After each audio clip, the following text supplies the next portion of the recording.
minutes. Inspector General Link and Inspector General McCullough, on March 9, 2016, 7 committee ranking members of the United States Congress from the House and the Senate sent you a letter. I signed this letter along with the ranking members of both the Senate and the House Intelligence Committees, the House Foreign Affairs Committee, the Senate Foreign Relations Committee, and the House Armed Services Committee, and the Senate Judiciary Committee. Are you both familiar with the letter? Yes, sir. Are you, Mr. Yes, Link? I am. Mm-hmm. The letter asks you 13 questions. To date, neither of you has answered one single one of those questions. Why is that? So we have responded to the letter, and in the response to the letter, that has led to several individual member meetings, and we have offered member meetings to all the members who had concerns so that we could address them, and the member meetings I have had directly addressing those questions. And so, I would re-extend that offer to you, Ranking Member. Well, let me. On May 16th, 2016, Mr. McCullough, you provided a response that was written in such a way that it was overclassified at the secret level. Was it really necessary to classify your response that way? And why did you write a response that could be publicly? Why didn't you just do one that could be publicly available? It wasn't overclassified, Ranking Member Cummings. There was a lot of concern by members who did not have access to certain of the emails, and I wanted to make sure that anyone receiving and reading that letter would understand that if I was coming to brief, I wouldn't be able to brief on the one set of emails that are ORCON with one of the agencies. All right, now, Mr. Link, you responded on May 25th, 2016. You had a short letter, too. I did. Wow.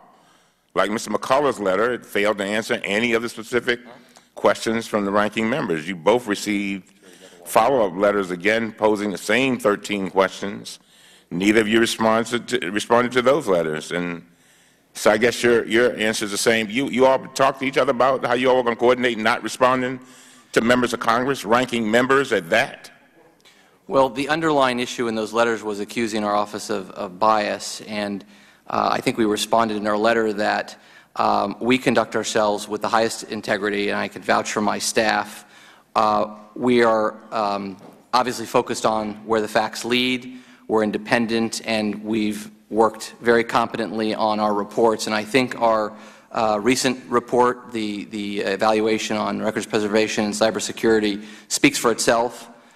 No one has contested or challenged our findings or recommendations. And in fact, the State Department has accepted the findings and recommendations. And we explained that in the letter. We explained that we have had bipartisan contacts with Congress.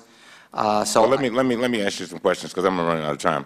Other than through official press statements, have you or anyone in your office, with the knowledge of the office, provided any information regarding the review of Secretary State Clinton's emails to the news media?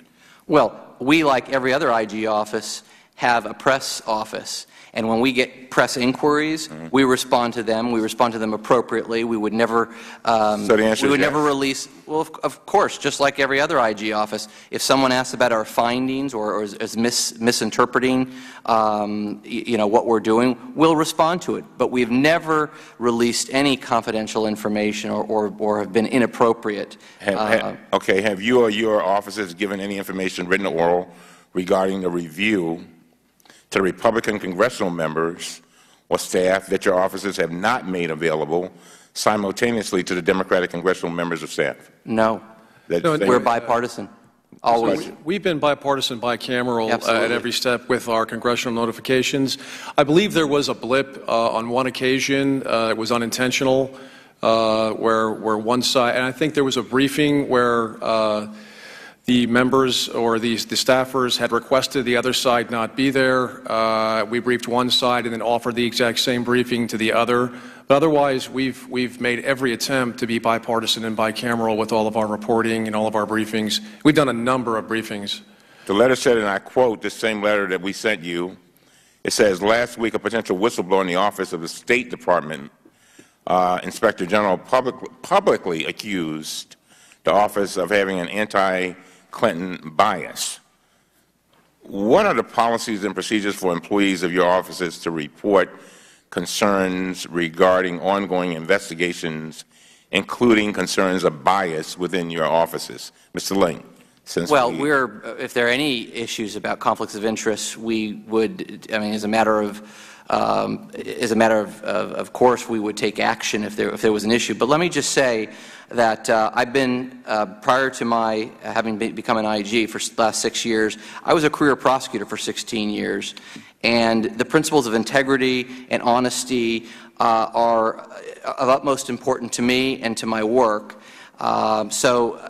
You know, these allegations are entirely unfounded. Our work speaks for itself, and we will follow the facts wherever they lead. Yeah, well, partisan politics has no bearing on what we're doing. Well, this committee has a reputation for going after people who interfere with whistleblowers, and that's why I have to ask you. This was a whistleblower an anonymous whistleblower.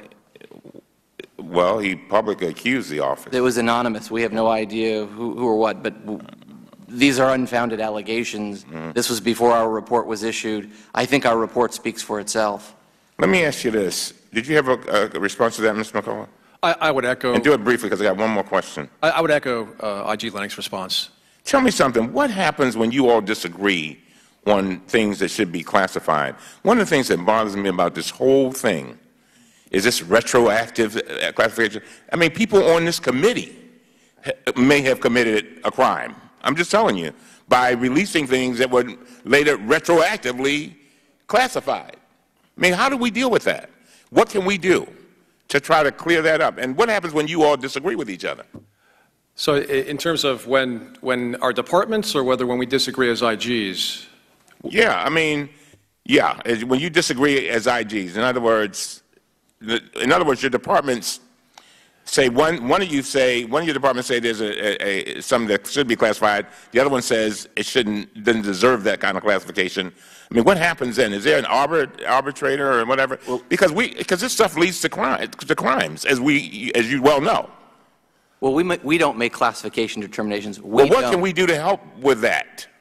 So as IGs, we don't make classification determinations. You're talking about when a department disagrees with another department. Yes. That happened in this case. So you had the State Department, and I did hear Director Cummings' testimony with respect to this up classification, and that was relative, despite my years in the federal government, that was a relatively new term to me. I think that is a common occurrence, a fairly common occurrence in the State Department. What I can say is that the emails that we reported to Congress in the congressional notification, we focused on those. Those were not up-classified, sir. Those were classified when they were sent and when they were received. So we were focusing on those. Now, if there is a disagreement, and I think what you're getting to is there was this parallel reporting issue where I believe there was an email or two the State Department thought that they had received it from a different source. What I can tell you there is the agency that we dealt with and facilitated the classification on that's one of the agencies who completed declarations for us, and they disagreed with the supposition that the information came from a parallel source. They believe that information, they are the information owner for that information. Some of it was very specific. I can't get into why it was their information in an open forum here, but some of the information was specific enough to tell where it would have come from. Are you all going to answer the 13 questions? I think we'll get together. If you're not satisfied with no, I'm not satisfied right now, we will come and brief you in person if you like. Yes, I would. I will get together. Yes, sir. Thank you. I appreciate it. Okay. And as we recognize Mr. Meadows, I think what the committee should look at in a bipartisan way. If we do it right, we do it we do it together and do it united and do it unanimous if we can.